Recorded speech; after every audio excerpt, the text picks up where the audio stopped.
नमस्कार, आप देख रहे हैं नेक्स्ट 9 लाइव और मैं हूं अंकिता मिश्रा। एक बार फिर से बात करते हैं कंझावला केस की।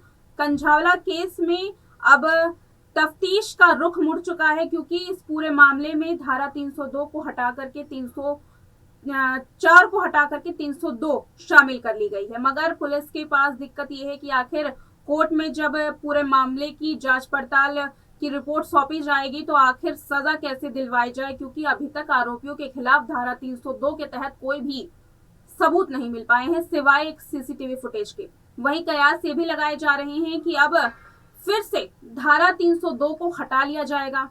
ये कयास क्यों लगाए जा रहे हैं, 2-3 रिपोर्ट्स के जरिए हम समझाने की कोशिश करते हैं इस प्रोग्राम में। दरअसल मामला नोएडा के एक क्षेत्र का है, 6 दिसंबर 2022 का, जहां एक युवती अपने दफ्तर से घर लौट रही थी। स्कूटी पर सवार युवती की टक्कर हो जाती है एक कार सवार से।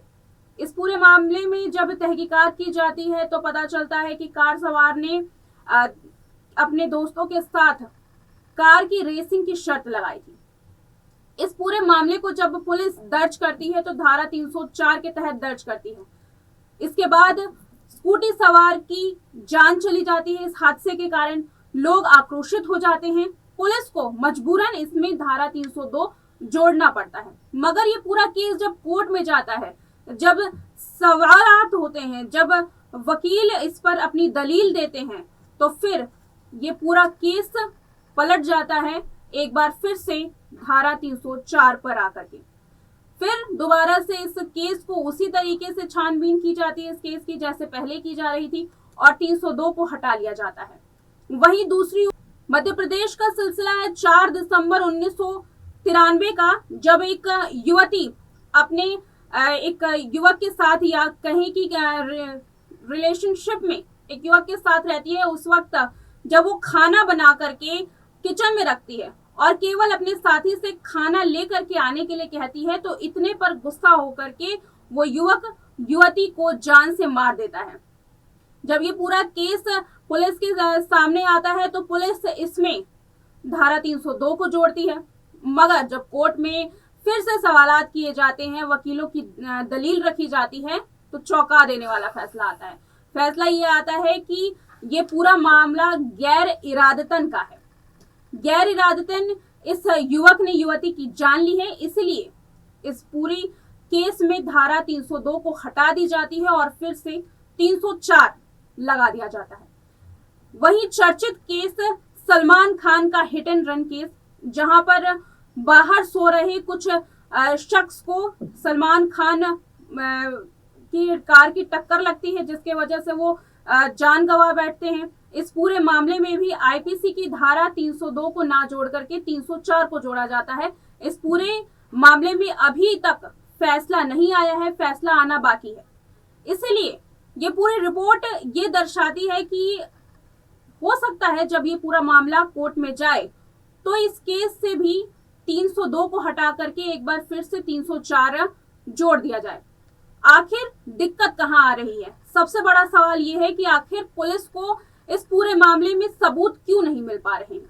दरअसल जब धारा 302 के तहत मामला दर्ज किया जाता है तो कोर्ट में ये साबित करना होता है कि आरोपी का मकसद क्या है, किस मकसद से, किस इरादे से आरोपी ने किसी शख्स की जान ली है।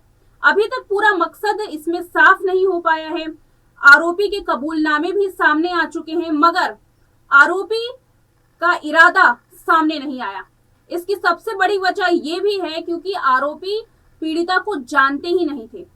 मगर कुछ वकील और कुछ रिटायर्ड जज का ये कहना है कि इस पूरे मामले में सबूत सामने आ सकते हैं। वो सबूत है सीसीटीवी फुटेज। सीसीटीवी फुटेज में ये साफ देखा जा रहा है कि आरोपी कार से उतरते हैं और युवती को देख करके दोबारा कार में बैठ जाते हैं और 12 किलोमीटर तक कार को घसीटते रहते हैं।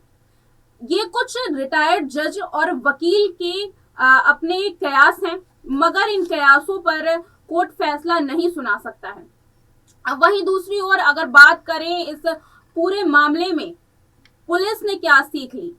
आपको याद होगा कि गृह मंत्रालय ने इस पूरे मामले में 11 लापरवाह पुलिस को सस्पेंड कर दिया था। मगर क्या हुआ? क्या उन लापरवाह पुलिस कर्मियों को सस्पेंड करने के बाद महिला सुरक्षा पर पुलिस जागरूक हुई। यहाँ पर पुलिस को जागरूक होने की जरूरत इसलिए है क्योंकि कुछ ही दिन हुए हैं कंझावला केस को, उसकी आग अभी ठंडी नहीं हुई कि दिल्ली महिला आयोग की अध्यक्ष भी कंझावला केस की शिकार बन गई। दिल्ली महिला अध्यक्ष हाल ही में महिला सुरक्षा का जायजा लेने के लिए पहुंची, एम्स के नजदीक थी। वहीं शराब पी करके कुछ युवकों ने उनसे गाड़ी में बैठने के लिए कहा। जब महिला आयोग की अध्यक्ष स्वाति मालीवाल ने इसका विरोध किया तो वो अड़ गए और स्वाति मालीवाल का पीछा करने लगे। इसी पर स्वाति ने गुस्से में आकर के उन्हें फटकार लगाई और तब गाड़ी के शीशे में स्वाति का हाथ फंस गया, जिसकी वजह से स्वाति 10 से 15 मीटर तक कार के साथ घसीटती चली गई।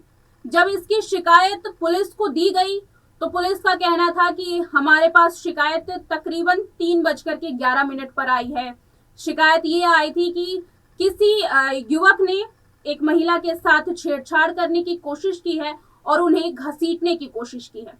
उस वक्त तक पुलिस को ये नहीं पता था कि ये महिला कौन है।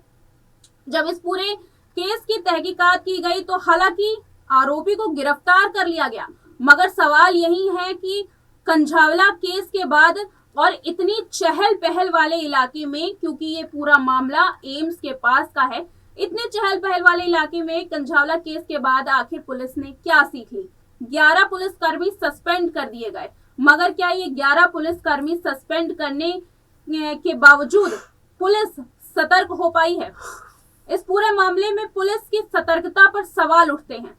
इतना बड़ा हॉस्पिटल, सैकड़ों की तादाद में लोग वहां पहुंचते हैं, सैकड़ों के तादाद में महिलाएं, बच्चे, पुरुष वहां पर पहुंचते हैं और ऐसी जगह पर अगर इस तरीके की घटना सामने आती है तो पुलिस पर एक बार फिर से सवाल करना तो लाजमी है।